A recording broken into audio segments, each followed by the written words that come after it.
La tarde en que doña Rosa escuchó aquella conversación desde la cocina, el arroz ya estaba hecho, las tortillas envueltas en un paño limpio y el café de su hijo servido como a él le gustaba, ni muy fuerte ni muy claro. Había pasado la mañana de pie, con ese cansancio escondido que las mujeres de su generación aprendieron a disimular tan bien que a veces ni ellas mismas sabían ya cuánto les dolía el cuerpo. Afuera no pasaba nada extraordinario, no había tormenta, no había gritos, no había una pelea. Y tal vez por eso lo que oyó la hirió todavía más, porque ciertas crueldades no llegan dando portazos, llegan con voz baja, con tono práctico, con palabras que quieren sonar razonables mientras por dentro van desnudando una mezquindad vieja. Doña Rosa llevaba 11 años viviendo con su hijo Esteban, con la esposa de él y con sus 2 nietos. 11 años. Dicho así parece una cifra seca, pero 11 años, dentro de una casa, pueden ser una vida entera cuando una mujer se vuelve la base secreta de todo.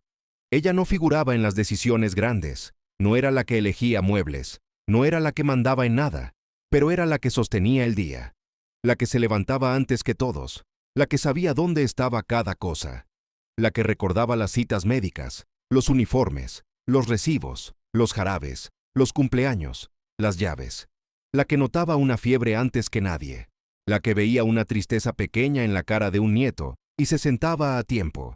Durante años había sido eso, no la reina de la casa, no la dueña del espacio, la estructura invisible. Y hay una tragedia muy callada en eso.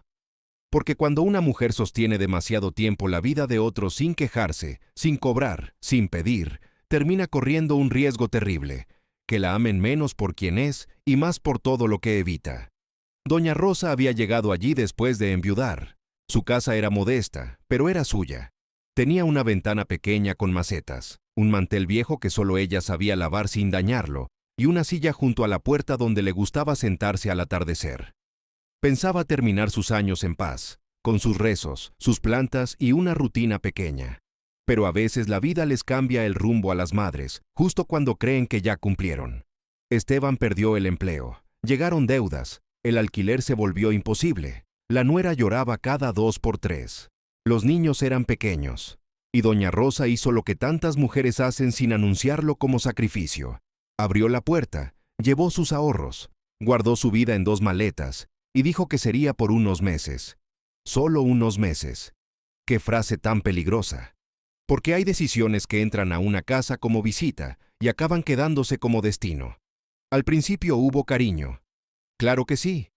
Hubo abrazos, agradecimientos, palabras dulces. Le decían que era una bendición. Le pedían consejos, se apoyaban en ella. La familia todavía conservaba la vergüenza de recibir tanto. Pero el tiempo desgasta hasta la vergüenza cuando nadie la alimenta con gratitud verdadera. Pasaron los meses, después los años, después la costumbre, y la costumbre hizo su trabajo sucio. La pensión de doña Rosa empezó a ayudar con gastos, un mes con la luz, otro con la escuela, otro con medicinas de los niños, otro con una urgencia, luego con algo que después se le devolvía. Y como casi nunca se devolvía nada, terminó ocurriendo lo de siempre. Lo que salía de ella empezó a verse como parte natural del funcionamiento de la casa. Su tiempo también. Recogía a los nietos, preparaba meriendas, esperaba al plomero, recibía paquetes, lavaba ropa cuando la nuera no alcanzaba, ponía orden donde faltaba orden, calma donde faltaba paciencia, presencia donde todos tenían prisa. Y mientras más resolvía, menos visible se volvía. Ese tipo de injusticia es especialmente dolorosa porque no empieza el día en que la echan. Empieza mucho antes. Empieza el día en que dejan de preguntarse si una mujer también se cansa. Empieza el día en que sus manos se vuelven tan útiles que ya no parecen manos, sino herramienta. Empieza cuando una madre deja de ser pensada como madre y pasa a ser pensada como ayuda. Tal vez usted ya vio algo así, tal vez no con gritos, tal vez no con maldad abierta, pero sí con ese cambio de tono. Ese tono que enfría una casa sin que nadie lo admita. Cuando Esteban consiguió un trabajo mejor, el ambiente cambió. Entró más dinero. Pintaron la sala. Compraron un sofá nuevo. Empezaron a salir más. Los niños crecieron. La nuera comenzó a hablar mucho de la vida que por fin estaban construyendo. Y justamente ahí fue cuando doña Rosa empezó a estorbar. no de golpe. Primero dejaron de incluirla en ciertos planes. Después empezaron a comer fuera algunos domingos sin invitarla. Luego llegó la excusa del espacio. Después la necesidad de reacomodar cuartos. Después el comentario de que su cama ocupaba demasiado. Así terminó durmiendo junto al patio de lavado, detrás de una cortina ligera que no detenía el frío ni la sensación de haber sido corrida sin que nadie dijera abiertamente que la estaban corriendo. Y aún así, siguió ayudando. Eso es lo que más parte el alma en algunas historias, que la víctima no siempre deja de amar cuando empieza la humillación. A veces ama más, a veces se esfuerza más, a veces intenta estorbar menos, hablar menos, pesar menos, como si achicarse pudiera salvarla. Pero el cuerpo de doña Rosa empezó a pedir una misericordia que ya no podía seguir posponiendo. Primero fue el azúcar, luego los mareos, después la vista borrosa, luego esa fatiga rara en las piernas. El médico dijo que necesitaba control, reposo y una pequeña intervención para la vista. No era el fin del mundo, no era una condena. Solo hacía falta algo sencillo, algo que después de todo lo que ella había dado parecía mínimo: tiempo, acompañamiento y cuidado. Y sin embargo, en esa casa, hasta lo mínimo empezó a parecer demasiado cuando se trataba de ella. Esteban decía que justo ahora no podía faltar al trabajo. La nuera hablaba de horarios imposibles. Los nietos crecían cada uno encerrado en lo suyo. Y doña Rosa, que llevaba una vida entera aprendiendo a no incomodar, hacía lo que hacen muchas mujeres heridas. Empezó a pedir cada vez menos. Hasta aquella tarde. La conversación le llegó desde la sala mientras ella fregaba una olla. La nuera dijo que lo del ojo convenía, porque si doña Rosa seguía empeorando, ya no iba a poder ayudar con los niños ni quedarse sola en la casa cuando hiciera falta.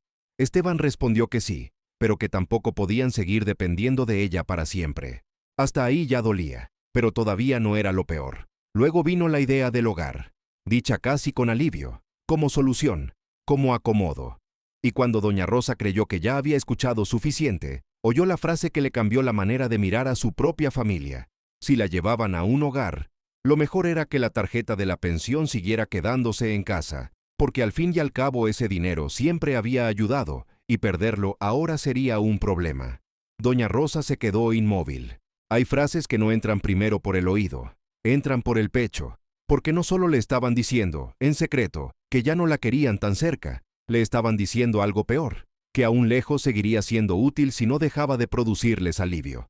Eso fue lo verdaderamente devastador, no el hogar, no la enfermedad, no la vejez, sino descubrir que en aquella casa estaban calculando cómo separarla de su presencia, sin separarse de lo que todavía podían sacar de ella. A la mañana siguiente se levantó más temprano que nunca. Hizo desayuno, alisó una camisa, peinó a la niña, sirvió café. Y cuando todos se fueron, se quedó sentada en el borde de la cama mirando sus propias manos.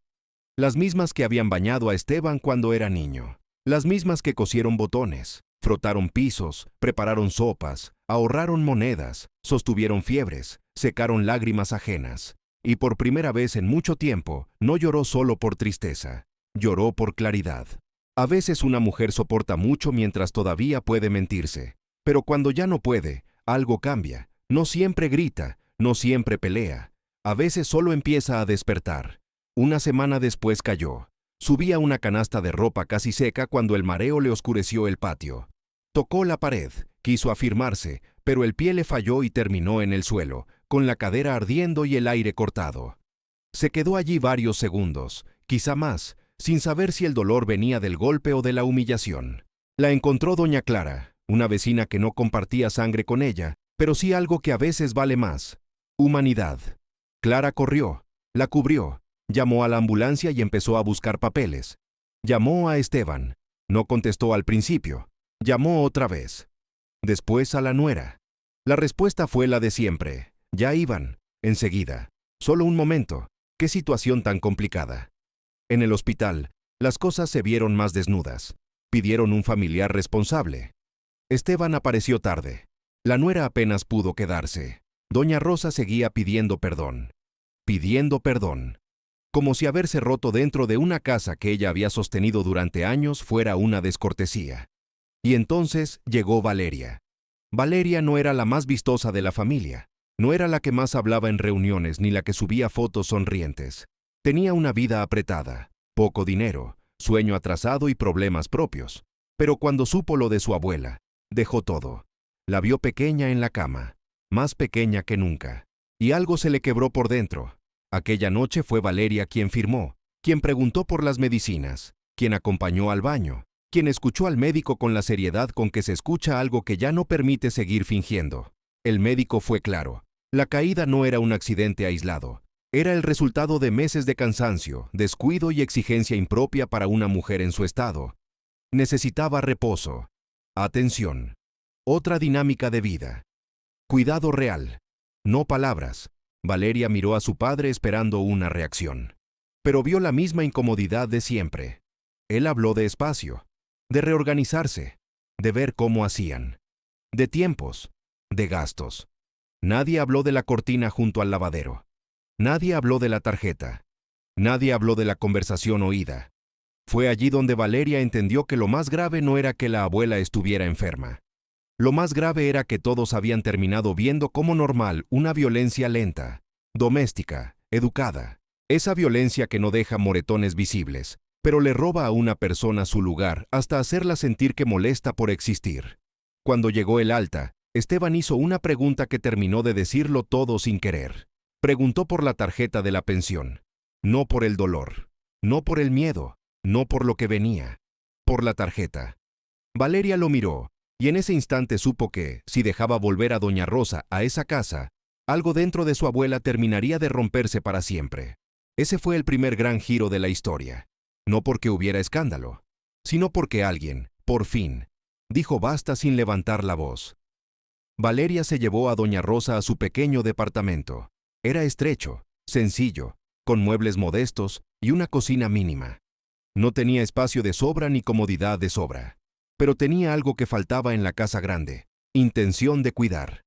Las primeras semanas fueron difíciles. Hubo que mover horarios, pedir ayuda en la iglesia, aprender medicinas, contar dinero, renunciar a descanso. Pero doña Rosa empezó a respirar diferente. Comía sin sentirse observada, pedía agua sin vergüenza, dormía sin la sensación de estar ocupando un rincón prestado, y poco a poco algo que parecía perdido empezó a volver. No la juventud, no la fuerza completa. Algo más importante, la dignidad. La operación de la vista salió bien, la recuperación fue lenta, con días buenos y días grises. Hubo mareos, cansancio, momentos de llanto discreto. Pero también hubo instantes hermosos, de esos que sostienen una historia larga porque le recuerdan al corazón que no todo se viene abajo al mismo tiempo. Doña Rosa volvió a mirar con claridad una taza de flores. Volvió a ver la costura de una cortina. Volvió a distinguir el rostro cansado y dulce de Valeria dormida sobre unos cuadernos abiertos. Y mientras esa vida pequeña se iba armando, en la otra casa empezó a sentirse el hueco. Faltaba el desayuno. Faltaba la ropa lista. Faltaba el orden, faltaba la presencia que siempre estaba. Pero el golpe verdadero todavía no había llegado. Llegó una mañana en el banco. Esteban fue convencido de que podría retirar la pensión como otras veces, resolver unos pagos y seguir adelante. Pero la gestión había cambiado. Con ayuda de una trabajadora social y de Valeria, doña Rosa había recuperado el control de su dinero. Aquello lo dejó helado. No porque perdiera una fortuna, sino porque por primera vez la realidad le devolvía una imagen que no podía adornar. Llamó indignado. Habló de desagradecimiento, de malentendidos, de cómo se estaban poniendo las cosas. Pero debajo de todas esas palabras había otra verdad. Le dolía verse descubierto. Le dolía entender que durante años había considerado normal usar como apoyo fijo a la misma mujer a la que ya estaba dispuesto a sacar de en medio. Y aquí la historia cambia de temperatura otra vez. Porque doña Rosa no respondió con venganza, no gritó, no recordó cuentas, no humilló. Solo dijo, con una calma casi insoportable, que su pensión iba a servir ahora para sostener su vida con dignidad, que ya no quería seguir sintiéndose útil solo a distancia, que una madre puede amar sin dejar de ver, y que ella, por fin, estaba empezando a ver. Esa frase hizo más daño que cualquier escándalo, porque hay hombres que soportan mejor un grito que una verdad dicha en paz. Pasaron algunos meses, y entonces llegó mayo. En el instituto donde estudiaba Valeria organizaron un acto sencillo por el Día de las Madres. Cada alumno podía invitar a la mujer que más hubiera marcado su vida. Valeria llevó a doña Rosa. Ella quiso negarse al principio. Dijo que no tenía ropa. Dijo que no estaba para esas cosas. Dijo que otras mujeres lo merecían más. Qué fácil les resulta a las mujeres invisibilizadas creer que el homenaje siempre es para otra. Valeria no discutió demasiado. Le arregló el cabello como ella misma lo había recibido de niña. Le puso una blusa clara, la tomó del brazo y la sentó adelante, donde la luz no permitía esconderse. Doña Rosa pasó casi todo el acto deseando pasar desapercibida. Pero cuando llamaron a Valeria, el aire cambió. La muchacha subió con una hoja en la mano y la voz temblando. Empezó despacio. Después tomó fuerza. Y delante de todos habló de la mujer que la había criado en lo invisible. Habló de una abuela que convirtió la escasez en refugio, el cansancio en ternura y el sacrificio en costumbre. Habló de unas manos que siempre estuvieron antes de que alguien las llamara. Habló de una anciana a la que empezaron a hacer sentir pesada, justo cuando más merecía descanso. Y dijo una frase que dejó el salón suspendido unos segundos, que el amor verdadero empieza justo cuando la utilidad se termina. Doña Rosa se quedó quieta, como si no supiera qué hacer con tanta luz encima. Como si una vida entera de haberse encogido para caber en casas ajenas le impidiera entender, por un instante, que esa honra era suya. Después lloró, pero no lloró como en la cocina, no lloró como en el hospital, no lloró como quien ruega un lugar. Lloró como lloran las personas cuando, después de mucho tiempo, vuelven a sentirse vistas con verdad. Y al fondo estaba Esteban. Fue porque Valeria insistió, fue por compromiso, fue porque habría sido demasiado evidente no ir. Pero escuchar a su propia hija describir a doña Rosa como la mujer que sostuvo todo lo que él había dado por hecho, fue una experiencia demasiado brutal para esconderse detrás de excusas. No había notario, no había herencia, no había un papel condenándolo. Y aún así, ese fue el juicio más duro. Porque la verdad no venía con rabia, venía con limpieza, venía dicha por su hija, venía pronunciando en voz alta lo que él había preferido llamar costumbre, ayuda, practicidad, organización. En ese instante entendió que había hecho algo peor que aprovecharse de su madre. Había dejado de verla. Y ese es quizá el pecado doméstico más frecuente y menos nombrado de todos. No odiar a una madre, sino acostumbrarse tanto a recibir de ella, que un día su cansancio empieza a parecer inconveniente. Doña Rosa no se vengó después de eso. Siguió recibiendo a los nietos, siguió preguntando por Esteban, siguió orando por la casa en la que la hirieron. Pero ya no volvió a ese rincón junto al patio. Ya no volvió a entregar el cuerpo como solución permanente para una familia entera. Ya no volvió a aceptar que la llamaran bendición mientras se beneficiaban de su silencio. Y en esa decisión hubo una forma de justicia mucho más profunda que cualquier castigo visible. Porque no toda justicia hace ruido. A veces la justicia llega cuando una mujer deja de pedir perdón por necesitar cuidado. A veces llega cuando recupera su nombre, su dinero, su sitio en la mesa. A veces llega cuando otra mujer más joven la mira y decide romper una cadena vieja de abuso disfrazado de deber. Tal vez por eso esta historia golpea tanto entre mujeres adultas, porque no parece fantasía, parece memoria, parece barrio, parece familia, parece algo oído detrás de una puerta. Habla de madres útiles mientras sirven y pesadas cuando enferman. Habla de pensiones que la familia considera colectivas, aunque el cuerpo que las ganó sea uno solo. Habla de abuelas que crían nietos como si todavía tuvieran que seguir pagando por existir. Habla de esa tristeza muda de tantas mujeres que se pasan la vida sosteniendo casas y, cuando por fin necesitan que alguien las sostenga a ellas, descubren que algunos solo amaban el servicio. Pero también habla de otra cosa. Habla de Valeria, de la que se quedó, de la que miró bien, de la que no confundió deber con amor ni practicidad con abandono. Y habla, al final, de una esperanza que este canal no puede perder, que la fe no siempre llega como milagro ruidoso, sino como una persona enviada a tiempo, una persona que te devuelve la silla, el vaso de agua, el nombre, la calma, una persona que te recuerda que haber dado amor no te obliga a terminar administrada como una carga.